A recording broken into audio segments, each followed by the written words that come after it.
Merci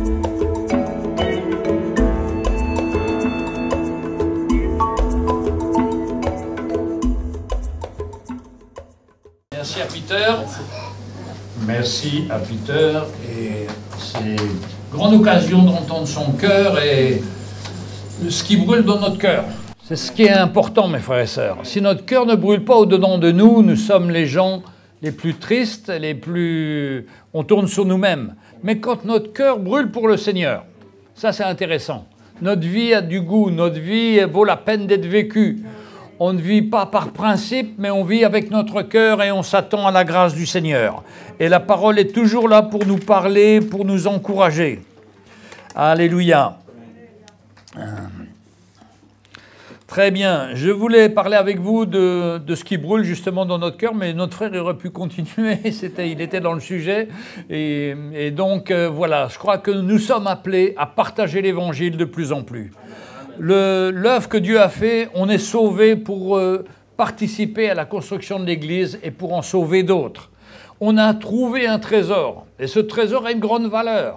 Et on cite plusieurs personnes dans la parole de Dieu qui avaient trouvé ce trésor, qui ont tout vendu pour pouvoir consacrer leur vie à ce trésor.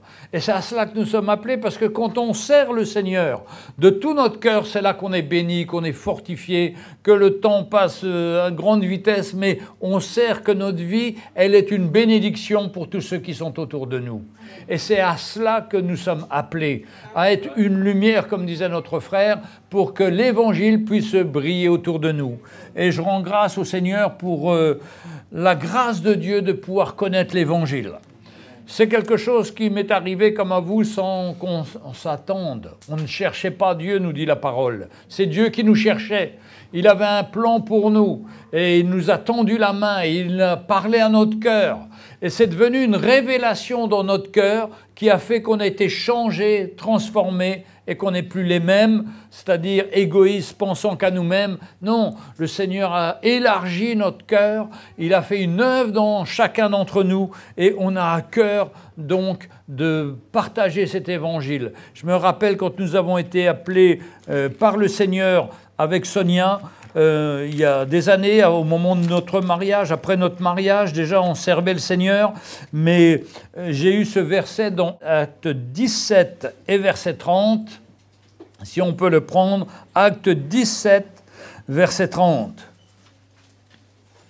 C'est ce verset-là qui, tous les jours, revient à mon cœur. Quand je me lève, je dis, est-ce que je suis en train d'accomplir la mission que Dieu m'a donnée ?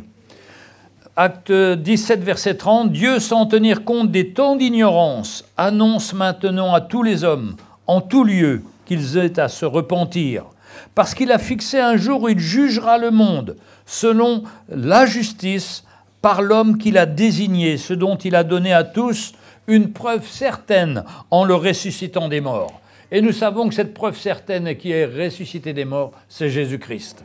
Donc Dieu nous a donné, il viendra pour juger le monde selon la justice à travers l'œuvre de Jésus-Christ. Et ce qui compte, c'est de savoir si on a Jésus-Christ dans notre cœur, si on le sert, si on lui donne toute la place, ou si simplement on a une étiquette chrétienne, mais ça ne change pas notre vie. Dieu veut changer notre vie.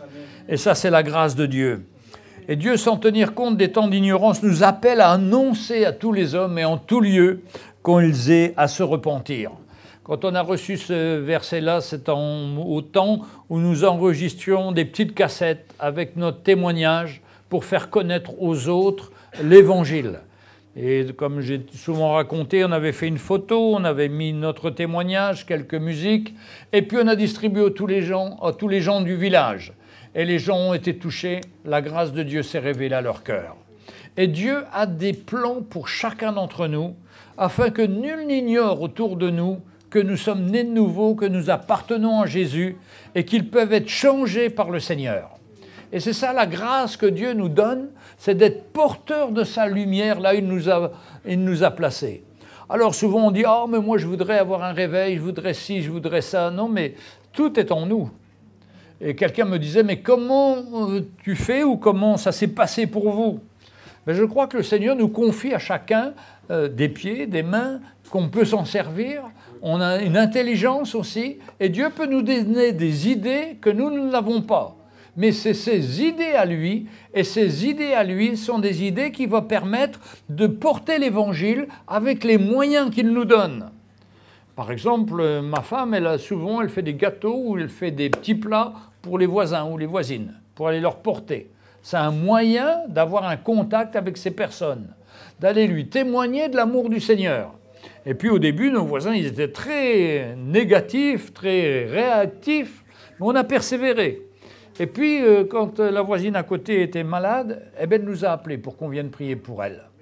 Vous savez, vous semez dans l'indifférence ou dans la moquerie, mais cette graine, elle va germer. Elle va germer au temps du Seigneur. Ce n'est pas nous qui pouvons la faire germer, c'est le Seigneur.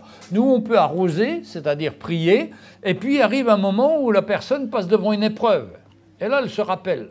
Tous mes amis qui m'ont donné des conseils, il y en a un qui m'a marqué. C'est celui qui m'a parlé de Jésus, mon Seigneur et mon Sauveur. Le Seigneur est le Sauveur. Et là, elle est prête à recevoir. Donc, c'est un travail de grande haleine. C'est comme un agriculteur, quand il sème sa graine qui va tomber sur la bonne terre, sur la mauvaise terre, dans les cailloux, mais il va patienter pour attendre le temps de la moisson, pour attendre que ça se lève, pour attendre que ça commence à grandir, pour qu'il y ait les pluies de la première et de l'arrière-saison. Il y a tout un travail qui doit se faire. Mais nous, c'est pareil. Et ça, c'est le Saint-Esprit qui fait ce travail pour amener les gens à connaître le Seigneur et par son Saint-Esprit. C'est lui qui nous convainc. Et hier, on était par exemple à Nanterre, dans le parc où il y a les fameux immeubles avec les gouttes d'eau. Et je pensais à un ami que j'ai connu qui était là, un gangster qui vendait de la drogue, qui trafiquait, et puis il a connu le Seigneur. Aujourd'hui, il est un des évangélistes les plus connus en France. Il habitait Nanterre, là, comme nous, près des gouttes d'eau. On se dit c'est des quartiers sensibles, mais le Seigneur est capable de trouver quelqu'un, changer quelqu'un dans ces quartiers sensibles pour les amener au Seigneur. On a un autre grand évangéliste aussi que j'ai rencontré dernièrement. Pareil, il est né dans une situation les plus folles, le plus inattendue, dans une église tout à fait différente. Et puis il a donné son cœur au Seigneur. Et puis la grâce de Dieu s'est manifestée. Aujourd'hui, il prêche l'évangile. Et il amène des centaines ou des milliers de personnes au Seigneur. Le Seigneur veut nous utiliser, chacun d'entre nous. C'est nous souvent qui nous mettons des barrières ou qui nous limitons. Mais si on va conduit par le Saint-Esprit va nous donner les idées, la pensée, et il va nous dire, vas-y, persévère, attends. Je me rappelle quand j'ai commencé à faire mes histoires, tout le monde me disait, ça ne marchera jamais. Ça ne marchera jamais. Mais moi, je savais que ça allait marcher, parce que le Seigneur avait son plan dedans. Et on a persévéré 10 ans. Au début, on regardait sur YouTube le nombre de vues, 1, 2, 3, et je m'aperçois que les 3 vues, c'était moi qui les avais vues. Donc c'était 0. Hein, mais ça ne fait rien, on a continué. On a su que c'était le plan du Seigneur. Et puis ça a continué, puis après c'est devenu 100, 1000, et puis voilà, puis ça a continué comme ça. Vous savez, il faut de la persévérance. On voudrait nous semer et récolter tout de suite. Non, c'est pas comme ça. On sème, on attend, on prie, on persévère, on continue, on donne notre vie. Mais pendant qu'on donne notre vie, on est transformé. La grâce de Dieu se révèle à notre cœur. Et la grâce, c'est d'avoir pu entendre l'évangile de la croix. Parce qu'on a beau être converti, mais on en est à l'état brut. On est à l'état de bébé. Et Dieu veut travailler notre cœur pour que tout ce qu'on fasse, ce soit pour la gloire de Dieu et non pas pour notre gloire. Alors c'est facile à dire ça. Mais quand vous êtes dans le feu et quand vous commencez, quelque part, vous êtes fiers de vous. Et cette fierté-là, eh bien, le Seigneur, il va la calmer tout de suite. Je me souviens la première fois, ou une des premières fois que j'avais prêché. Il y a une sœur bien-aimée qui est venue me voir à la fin. Elle me dit, mais c'était nul ce que tu as dit, c'était nul. Mais c'est vrai, frère et sœur. Et c'était nul sûrement. Mais il fallait que cette sœur me dise ça pour m'éclairer. Parce qu'on a toujours une très haute opinion de nous-mêmes. Et vous savez, l'humilité, ça précède la gloire. Si on ne passe pas par ce petit chemin d'humilité, ça va être nous qui allons faire les choses, ça va être pour notre gloire, et on va se présenter. Et la première chose que Dieu nous rappelle, c'est qu'on n'a rien de bon nous-mêmes, que c'est uniquement la grâce de Dieu qui veut agir dans notre vie. et qu'on doit accepter d'être repris, accepter d'être passé par des étapes comme ça, qui ne sont pas très agréables, mais qui sont nécessaires dans notre vie pour nous ramener à notre place. Et qu'on puisse garder une humilité que nous donne le Seigneur, et non pas la force de la chair qu'on a tous et qui veut montrer aux autres ce qu'on peut faire. Tout ça, c'est vanité. Notre force, c'est dans le Seigneur, c'est de s'appuyer sur lui. Et alors, voilà, dans Romains 10, verset 13, je voudrais vous parler aussi comment on est appelé à évangéliser, comment la parole de Dieu nous conseille et nous encourage, qu'on ne peut pas oublier les gens du dehors. Alors, on va commencer au verset 9. « Si tu confesses de ta bouche le Seigneur Jésus, si tu crois dans tout ton cœur que Dieu l'a ressuscité des morts, tu seras sauvé. » Ça, c'est l'évangile dans toute sa splendeur. Confesser de notre bouche le Seigneur Jésus, croire dans notre cœur que Dieu l'a ressuscité des morts, là nous sommes sauvés. Car c'est en croyant du cœur qu'on parvient à la justice, et c'est en confessant de la bouche qu'on parvient au salut.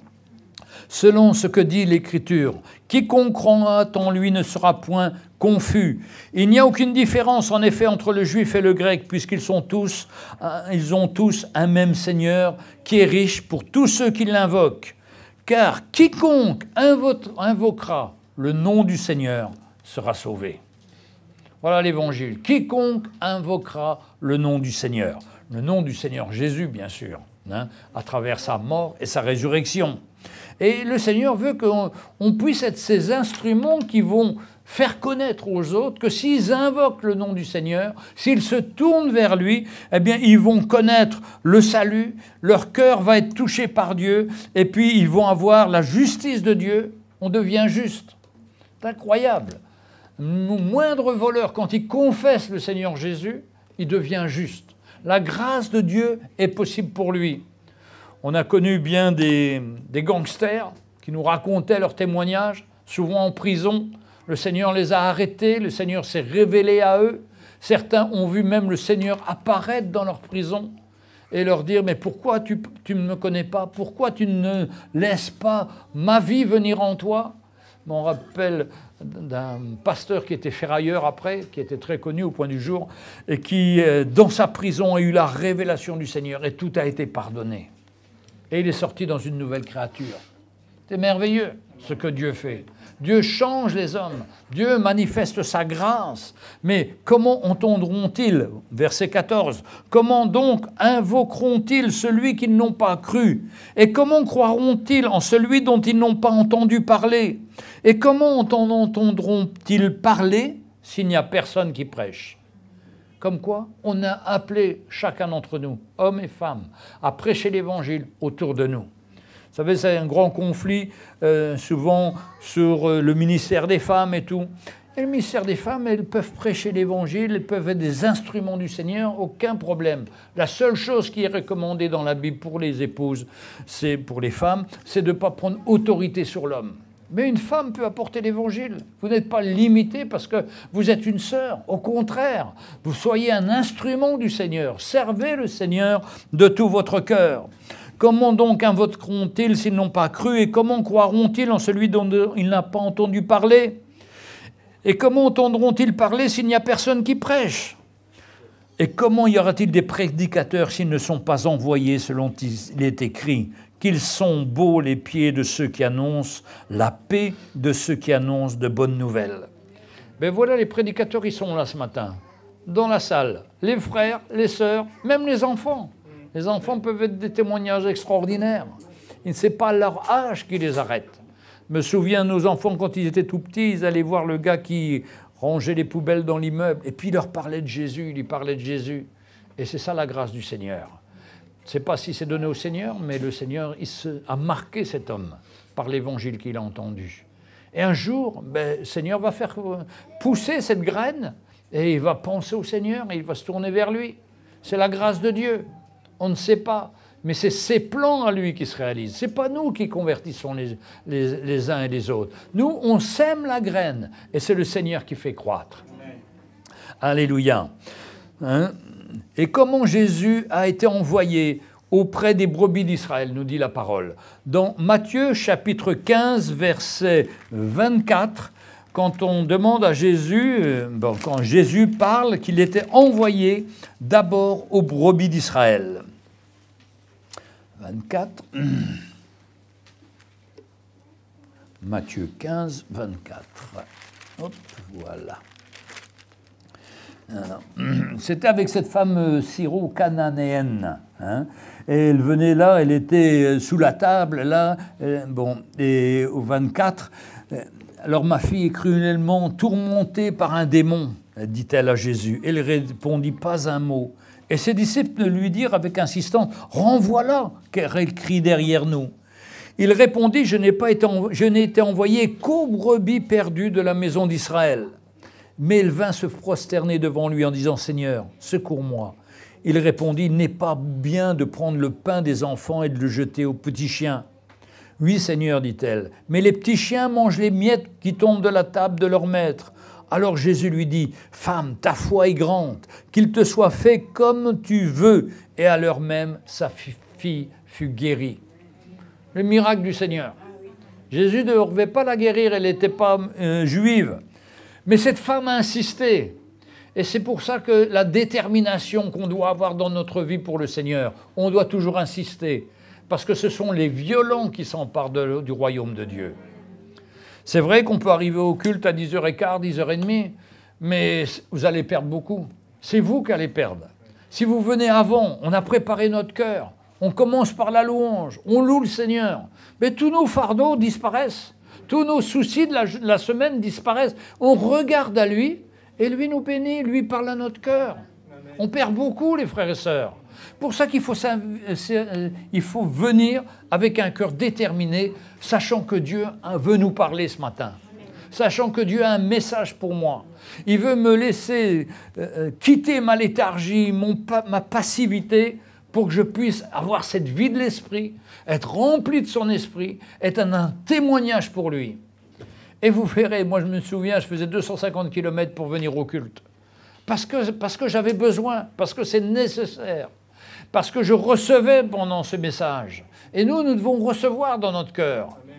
Et nous devons ouvrir grand notre cœur et recevoir. Et cette femme, elle a insisté.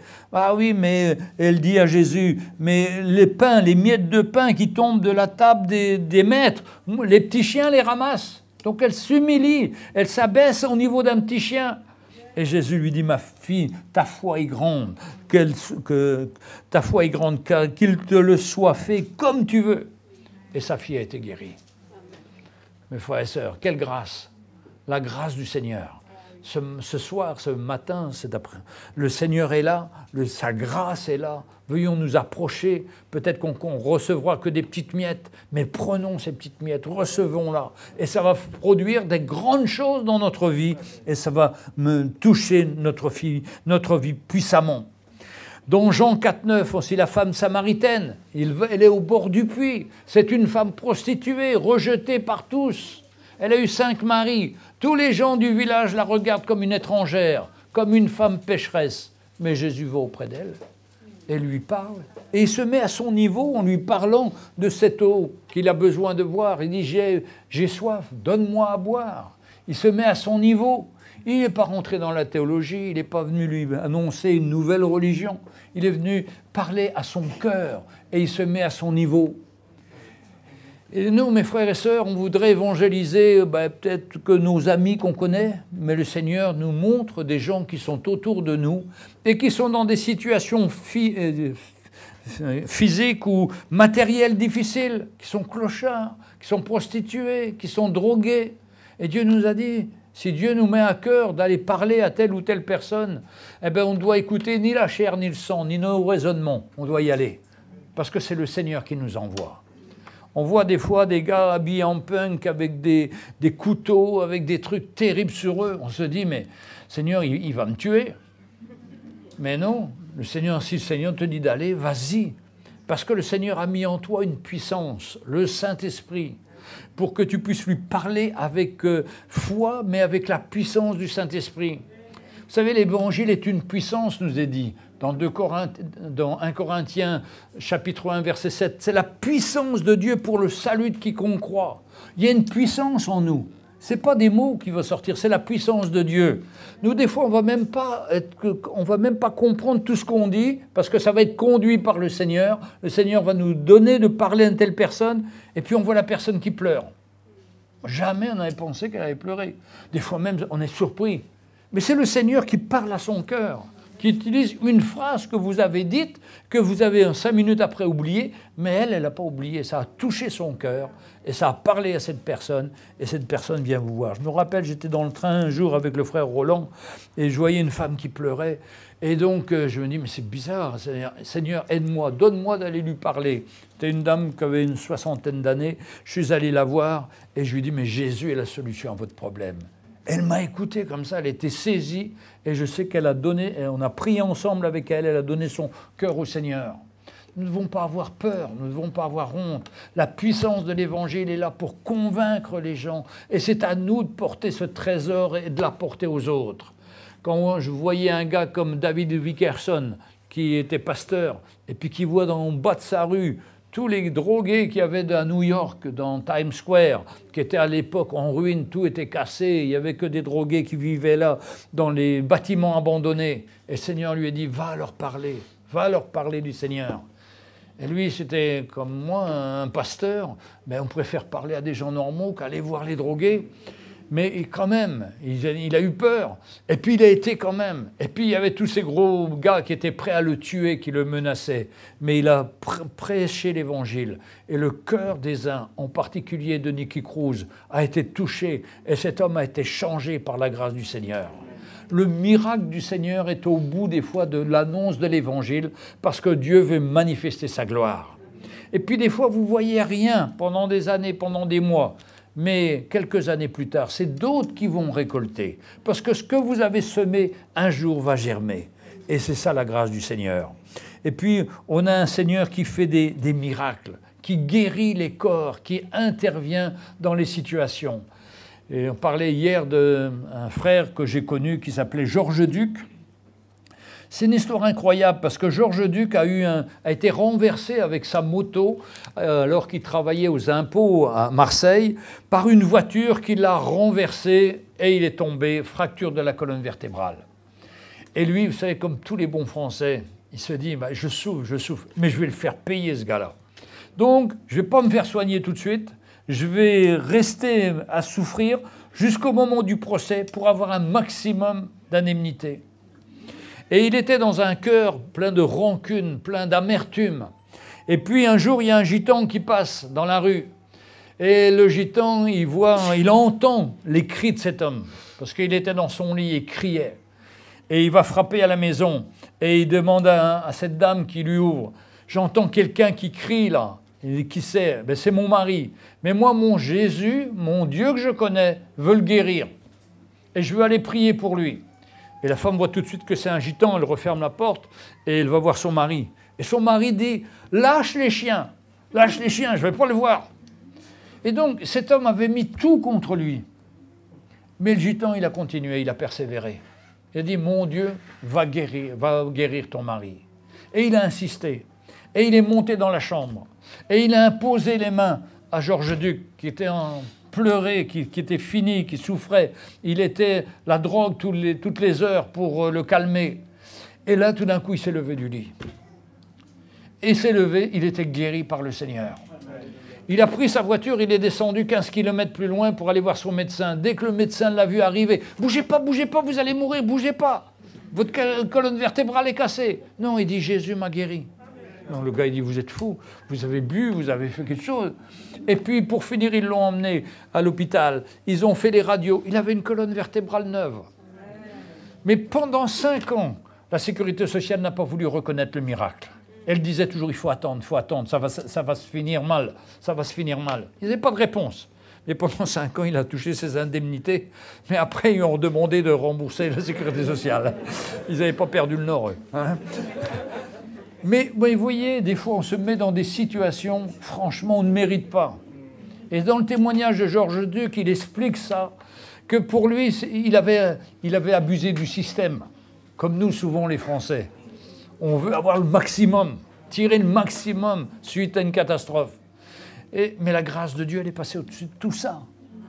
C'est que pour ça qu'il y a des fois, on se dit, mais on ne mérite pas. Mais la grâce de Dieu est plus forte que nos pensées. La grâce de Dieu veut se manifester.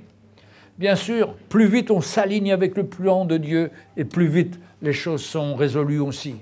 Mais le miracle de Dieu, c'est quelque chose qu'on ne mérite pas, qu'on ne s'attend pas. Et le Seigneur nous guérit, le Seigneur nous relève. Et puis il y en a un autre, pendant des années, ils ne vont pas être guéris. Et je pense à notre frère Basile. Il n'est pas guéri physiquement, mais ça ne l'empêche pas de prêcher l'Évangile. Ça ne l'empêche pas d'être un instrument du Seigneur. Parce que le Seigneur lui a dit, mais va avec la force que tu as, va avec ce que tu as. Mais nous qui sommes en bonne santé, on n'a aucune excuse pour ne pas aller évangéliser.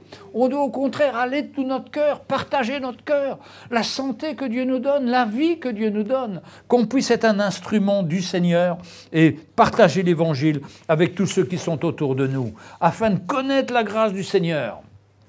Comme a dit notre frère, le but, c'est qu'on ressemble de plus en plus à Jésus et qu'on soit des bénédictions pour les autres. Pas pour nous, mais pour les autres d'abord. Et quand on est une bénédiction pour les autres, on reçoit en retour la récompense du Seigneur. Mais on ne cherche pas pour nous-mêmes. C'est notre égoïsme qui cherche pour nous-mêmes. C'est notre chair qui veut être bien vue. Non, ça n'a aucune valeur. Nous, ce qu'on recherche, c'est de faire le plan et la volonté du Seigneur. Et quand on fait le plan et la volonté du Seigneur, en retour, le Seigneur répond et manifeste sa grâce et nous encourage à avoir cette vie dans l'esprit, à marcher comme lui a marché. Alléluia.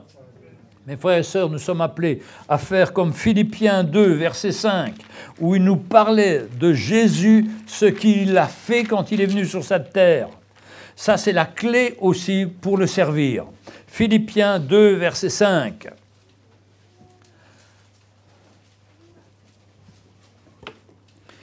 On y est, Philippiens 2, verset 5. « Ayez en vous les sentiments qui étaient en Jésus-Christ. Existant en forme de Dieu, il n'a point regardé son égalité avec Dieu comme une proie à arracher, mais il s'est dépouillé lui-même en prenant une forme de serviteur, en devenant semblable aux hommes, et il apparut comme un vrai homme. Il s'est humilié lui-même, se rendant obéissant jusqu'à la mort, même jusqu'à la mort de la croix. Résultat, c'est pourquoi aussi Dieu l'a souverainement élevé et lui a donné le nom qui est au-dessus de tout nom, afin qu'au nom de Jésus, tout genou fléchisse dans les cieux, sur la terre et sous la terre, et toute langue confesse que Jésus-Christ est Seigneur, à la gloire de Dieu le Père.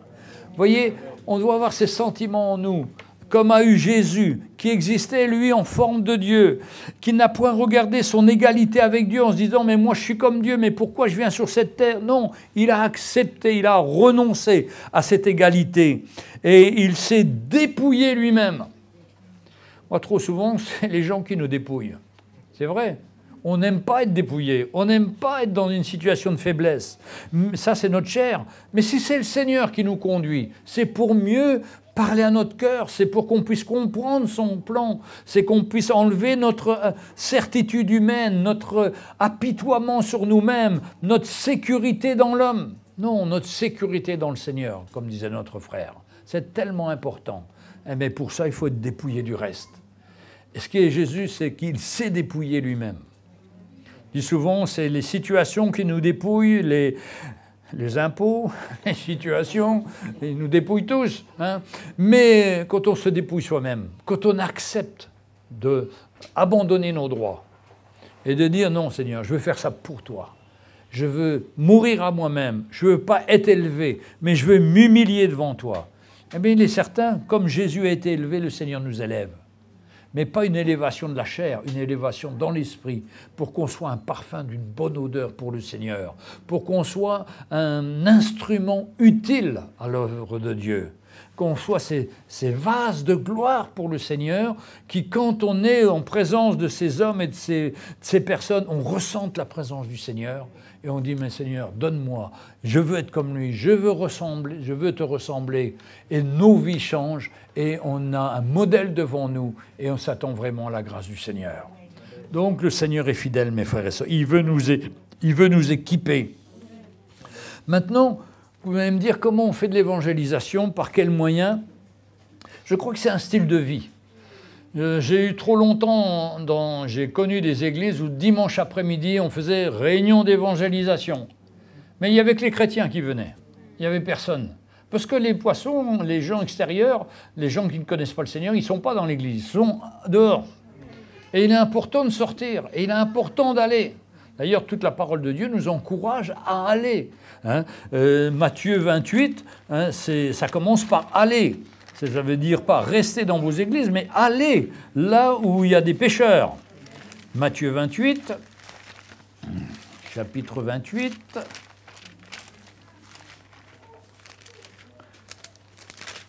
C'est ce qui s'appelle la Grande Commission, c'est l'appel du Seigneur pour chacun d'entre nous. Matthieu 28, verset 19. « Allez par toutes les nations, allez, faites de toutes les nations des disciples. Allez, allez, ça commence par aller. C'est pas rester dans vos églises au chaud, c'est aller. Faites de toutes les nations des disciples. » Mais en France, maintenant, on a toutes les nations. Donc on peut aller faire les disciples. Ça ne dépend d'aucun caractère, aucune race, aucune couleur, mais c'est toutes les nations. Parce que toutes les nations ont besoin de la grâce du Seigneur. Les baptisant au nom du Père, du Fils et du Saint-Esprit. Enseignez-leur à observer tout ce que je vous ai prescrit. Une fois qu'on a amené des disciples, on a fait des disciples, des gens qui suivent Christ. Pour ça que nous, ici, frères et sœurs, on n'est pas des membres d'église. Il y a beaucoup de frères qui me demandent « Mais est-ce que je suis membre, est-ce que je ne suis pas membre ?» Ce n'est pas d'être membre qui est important. Ce qui est important, c'est d'être disciple, d'avoir la discipline de Christ dans notre vie, d'avoir l'envie de me retrouver avec les frères. Que je suis membre ou pas membre, ça n'a pas d'importance. Ce qui compte, c'est d'avoir dans mon cœur ce désir de devenir un disciple.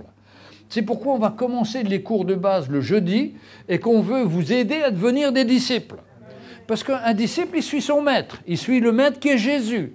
Et puis, la façon de reproduire dans l'œuvre de Dieu, c'est ce que tu as reçu, confie-le à des hommes fidèles qui soient capables de l'enseigner à d'autres.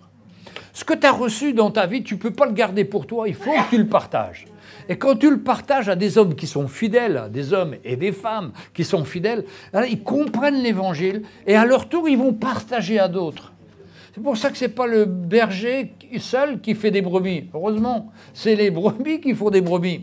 Ce n'est pas le berger. Le berger, il conduit, il dirige. Mais nous avons cette révélation et ça dans notre cœur à chacun, de devenir un disciple de Jésus-Christ. Pour ça, un disciple de Jésus-Christ, il arrive à l'heure au culte, il vient à toutes les réunions, pas le dimanche, mais le mardi, réunion de prière, le jeudi et le dimanche. Bien sûr, il y en a qui ne peuvent pas venir, qui viennent de très loin. Mais quand notre cœur est là, ben on y va. Hein, c'est trop facile, on parlait du Zoom, c'est trop facile de regarder le Zoom tous les dimanches ou tous les jours de la semaine. On ne reçoit pas pareil, les frères et sœurs. C'est cathodique, c'est derrière un écran. On vient ici le jeudi soir, on est épuisé, on est fatigué, on a pris le métro, on loue le Seigneur, on est libéré, on est redevenu léger. Mais ça, c'est la grâce de Dieu. Mais chez vous, c'est pas pareil. Vous aurez un petit pourcentage. Mais le pleine bénédiction, c'est parmi des frères. Qu'il est doux, qu'il est agréable pour des frères de demeurer ensemble. C'est là que l'Éternel envoie sa bénédiction. C'est le psaume 133. Il parle de ce mont, la montagne en Israël où il y a le ski et qui envoie de l'eau sur tout Israël. C'est une image symbolique, les Hermons, le mont Hermon. C'est là que Dieu envoie la bénédiction, c'est écrit dans le texte. Et l'image de cette montagne tout en haut, en plein désert, et qui, là, il y a en haut, à 2840 mètres, il y a de la neige. Cette neige, elle va fondre, elle va bénir tout le pays d'Israël. Et chacun va les puiser pour aller prendre de l'eau, et de l'eau de la vie, comme il est dit, mais de l'eau aussi naturelle, H2O, qui va permettre d'arroser les cultures, faire vivre l'agriculture. Vous savez, Israël, c'est un tout petit pays dans un désert et c'est le premier importateur au monde de fruits et légumes. Mais ils ont inventé des techniques extraordinaires, du goutte à goutte, une goutte d'eau pour la plante au bon moment. Incroyable, beaucoup de choses. Vous avez des fruits là-bas, des pamplemousses extraordinaires. Vous avez plein de choses. Ils ont développé ça. Dieu leur a donné l'intelligence. Alors qu'on a des grands pays, nous, on fait du blé et puis de l'avoine, mais on ne fait pas des légumes. Hein. La terre est trop basse, ils disent non. Mais là-bas, ils travaillent dur. Et c'est la grâce du Seigneur. Et je suis sûr que ce mont Hermon, là où Dieu envoie la bénédiction, pour nous c'est l'Église. C'est là où on se retrouve avec les frères et sœurs. C'est là que Dieu envoie la bénédiction. C'est là que Dieu nous fortifie, nous encourage. Et par exemple, un culte comme ce matin, mais que ce soit la louange, que ce soit le témoignage ou l'offrande, on est béni, on a tout touché par une parole, une seconde parole à travers ces serviteurs que Dieu a utilisés. C'est là que Dieu envoie sa bénédiction. Vous seriez resté dans votre chambre ce matin, ben vous n'auriez pas ressenti grand-chose. Mais quand vous venez, le Seigneur vous parle, vous fortifie, ancre sa parole dans votre cœur. Et là, vous avez la force pour faire face à ce monde qui est dehors et qui, lui, ne connaît pas le Seigneur et qui est souvent opposé. Quelle grâce de connaître le Seigneur et d'être ensemble. Allez, faites de toutes les nations des disciples. Allez, reproduisez ce que le Seigneur a fait dans votre vie. Mais pour reproduire, il faut déjà avoir reçu. Il faut déjà avoir accepté l'œuvre de la croix. Il faut déjà avoir compris qu'il fallait mourir à nous-mêmes, que par notre chair, il n'y a rien de bon. Mais quand on a compris ça, allez, on peut aller l'annoncer. Et des fois, on va dans des petites églises et on partage la parole, mais les gens me disent, on n'a jamais entendu ça. Ça bouleverse notre vie, ça touche nos vies. Et c'est pourquoi j'aime beaucoup aller avec les frères gitans, parce que chez eux, ils ont un évangile qui est souvent très légaliste, il faut faire ci, les femmes doivent mettre un chapeau sur la tête, les hommes doivent être comme ci, comme ça, ils doivent être habillés. Ça, c'est la loi. Mais quand on vient pour annoncer l'évangile, la puissance de Dieu par le Saint-Esprit, ils sont touchés. Et ils viennent, et ils pleurent, ils sont touchés. La grâce de Dieu. Et là, vous sentez que votre vie, si j'ai été pour ça, ça vaut la peine. J'ai fait peut-être 1000 km, comme on était à Perpignan. J'ai fait 1000 km pour aller. Mais on était bénis par ces frères qui ont reçu pleinement l'Évangile. Et qui ont envie après de nous suivre et d'être en contact avec nous. C'est la grâce du Seigneur.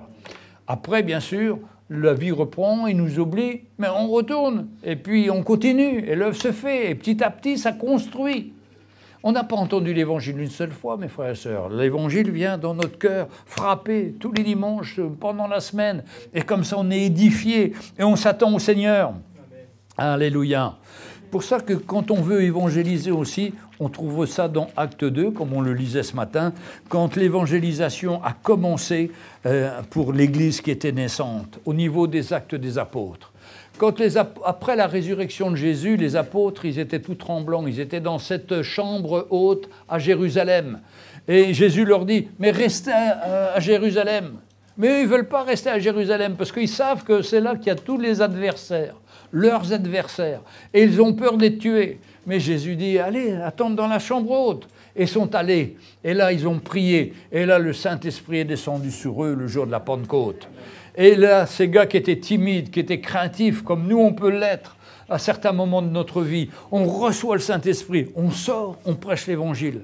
Et quand vous entendez comment Pierre a prêché l'Évangile dans le chapitre 2, il a été clair, hein, il a été clair sur le peuple d'Israël. C'est vous qui avez tué le Seigneur. Et il est vraiment remonté, il dit la vérité. Et les gens sont obligés de le reconnaître. Et là, à la fin, après avoir entendu ce discours, ils eurent le cœur vivement touché. Et ils dirent à Pierre et aux autres apôtres, que ferons-nous? Ça, quand les gens commencent à vous dire, qu'est-ce que je dois faire? Qu'est-ce que je dois faire pour être sauvé?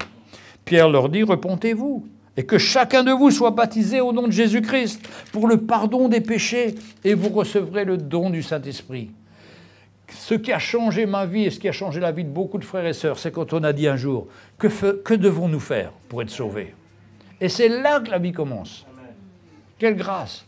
Et c'est là par le Saint-Esprit. Ils sont des hommes transformés. Ils sont des hommes qui vont confronter les Juifs et leur parler dans la vérité. Et cette vérité-là va toucher leur cœur. Et qu'est-ce qui se passe? Il y a 3000 personnes qui s'ajoutent à l'Église. Amen. Verset 41, ceux qui acceptèrent la parole furent baptisés. Et en ce jour-là, le nombre des disciples augmenta d'environ 3000 âmes. Qu'est-ce qu'on ferait ici, 3000 hommes, les frères et sœurs? On ne pourrait pas tenir. Et on ne trouverait même pas de salle. Hein? Mais ça peut arriver. Le miracle de Dieu est puissant. Et à ce moment-là, il y en aura des salles qui s'ouvriront. Mais il faut s'attendre à ça, à la grâce de Dieu. Donc c'est le Saint-Esprit déjà dans nos vies qui nous change, qui nous transforme et qui nous amène à avoir un zèle pour lui. Heureusement qu'on n'est pas seul. Et puis vous savez ce qu'on a aussi? La grâce de Dieu. Des choses qu'on ne sait pas nous-mêmes, mais qu'on peut apporter de la part du Seigneur, mais c'est la grâce de Dieu qui agit, ce n'est pas nous. La puissance, c'est la puissance de Dieu, la grâce de Dieu qui agit. Il y a eu des réunions où des gens étaient aveugles, ils ont été guéris. C'est la grâce de Dieu, on n'a même pas prié pour les malades. Mais c'est Dieu qui a touché le cœur. Parce que Dieu est puissant pour faire des grandes choses. Déjà, le plus grand miracle qu'il fait, c'est de nous faire réaliser, à nous, charnels, hommes, que nous sommes pécheurs et que nous avons besoin d'un sauveur. Ça, c'est le plus grand des miracles. Le second miracle, bien sûr, les seconds après, eh bien, ça peut être la guérison. Mais la guérison, c'est bien. Gloire à Dieu pour les guérisons. Mais on a besoin de plus de ça. La guérison du cœur est tellement plus importante. Quand Dieu touche notre cœur, il sait qu'on n'est plus les mêmes. Quand il touche notre physique, si on a une jambe qui s'est rallongée, ben gloire à Dieu, mais ça ne va pas changer notre cœur. Ce qu'on a besoin, c'est que notre cœur change, qu'on soit encouragé, qu'on porte le cœur du Seigneur, qu'on ne vive plus pour nous-mêmes. Ah, trop souvent, on est égoïste, on ne pense qu'à nous. Non, le Seigneur nous a appelés à être ses instruments, à être ses pieds, à être sa parole, à être ceux qui vont annoncer l'Évangile pour qu'un grand nombre puisse le connaître. Alors ne vous inquiétez pas si vous êtes nouveau converti ou s'il n'y a pas longtemps, il n'y a pas besoin d'être vieux converti pour annoncer la parole. Même si vous ne comprenez pas, je me souviens, je racontais au début de ma conversion comment ma vie avait été changée. Je racontais mon expérience, mais les gens étaient touchés. Bon, et je ne savais pas si le retour du Seigneur était imminent ou si plein de choses, ça vient après. Mais ça n'a pas changé ma vie, ça. Ce qui change ma vie, c'est l'œuvre de Christ dans mon cœur. C'est la nouvelle créature que je deviens, que je sais que je ne veux plus, moi, je ne veux plus tricher, je ne veux plus mentir, je veux être dans le plan de Dieu, sur le plan qu'il a pour chacun d'entre nous. Et ça nous change totalement et ça nous transforme à la gloire du Seigneur. Alléluia. Que dois-je faire pour être sauvé? Quand j'entends cette question-là, ça m'encourage beaucoup. Parce que je sais que ce n'est pas moi qui l'ai convaincu, mais c'est le Seigneur. C'est le Seigneur qui a fait ça. Hein? La grâce de Dieu. Alléluia. La puissance du Saint-Esprit. Rappelons-nous toujours que l'Évangile est la puissance de Dieu pour le salut de quiconque croit. La puissance de Dieu. Bien sûr, il y a la puissance pour celui qui croit, et puis il y a la puissance pour nous transformer, qui est la puissance de l'Évangile de la croix. C'est-à-dire de la mise à mort de notre vieille nature pour vivre en nouveauté de vie de plus en plus. Et ça, on voudrait que ce soit instantané. Mais malheureusement, ça, c'est au fur et à mesure que le Seigneur nous révèle cela. Parce que si le Seigneur nous révélait notre état tout d'un coup, on serait fini, on ne croirait pas, on ne voudrait pas marcher. Mais le Seigneur est très pédagogue, ça vient progressivement. Et il nous montre de plus en plus notre état. C'est comme quand on lave une vitre. Je vous ai déjà raconté, une fois j'ai lavé une vitre, une seule fois dans ma vie, c'était dans le noir. J'étais content de moi, j'ai frotté la vitre, incroyable, mais ma femme c'est facile. Mais le lendemain, quand il y a eu le soleil, les traces, on voyait toutes les traces où j'étais passé et pas passé. Mais c'est pareil avec le Seigneur, c'est comme une vitre, c'est notre péché qui lave. Et puis on s'approche du Seigneur, et puis on voit encore tout ce qui reste que le Seigneur veut enlever. Mais gloire à Dieu, il veut l'enlever. C'est pourquoi il faut donner notre vie, il faut accepter que le Seigneur puisse nous reprendre, qu'on puisse mourir à nous-mêmes, laisser la mort de Christ agir en nous, pour que sa vie agisse en nous. C'est un transfert. Il faut que nous mourons à nous-mêmes, à notre chair, pour que la vie de Jésus puisse vivre en nous et qu'on puisse être fortifié, qu'on puisse être un témoignage de la part du Seigneur. Première chose qui nous parle aussi souvent, c'est de notre bouche. On parle souvent trop, on va trop vite, qu'on puisse se taire, qu'on puisse donner des choses qui encouragent, qui fortifient, qui donnent envie de cet évangile. Mais quand on se laisse à parler sur les choses négatives, la grâce de Dieu n'est pas avec nous et c'est la chair et ça n'apporte pas grand-chose. Mais quand on fait confiance au Seigneur, on est rayonnant de joie, nous dit la parole. On se tourne vers lui et notre cœur est rayonnant de joie. Et on sent que c'est tellement bon d'être dans sa présence. Voilà mes frères et sœurs, je vais vous encourager ce matin à vraiment vous donner, à aller près de vos voisins, comment le Seigneur va vous inspirer. Vous savez, quand on y va, on est renouvelé. On est fatigué, c'est pas facile à aller, mais on y va, puis on revient. C'était merveilleux. Le Seigneur s'est glorifié. Et on est appelé à être chacun d'entre nous ses témoins Demain, peut-être, ou aujourd'hui, on va être dans le RER ou autre chose, mais ça va être l'occasion. Peut-être on aura un voisin, peut-être quelqu'un à qui on pourra parler. C'est le Seigneur qui suscite les situations. Et il a prévu des rendez-vous. J'aurais pu parler de Philippe aussi, qui est en train d'évangéliser en Samarie. Puis d'un coup, l'Esprit lui dit, va ailleurs, va sur le chemin de Gaza, là, ce chemin qui est désert. Ah ben, il aurait pu dire, là, j'ai plein de monde, là, c'est pas la peine. Non, non, il a obéi. Et il était sur le chemin qui était désert. Effectivement, mais il y avait un homme qui était là. C'est l'eunuque éthiopien. Et le Seigneur lui a dit, approche-toi de ce char. Et il s'est approché, le gars l'a invité. Ça, c'est les rendez-vous du Seigneur. Et pour beaucoup d'entre nous, il y a des rendez-vous que le Seigneur a prévus et qu'on puisse vraiment rentrer dans ces rendez-vous et on va voir la gloire du Seigneur. Amen. Alléluia. On va se lever, on va se tourner vers le Seigneur.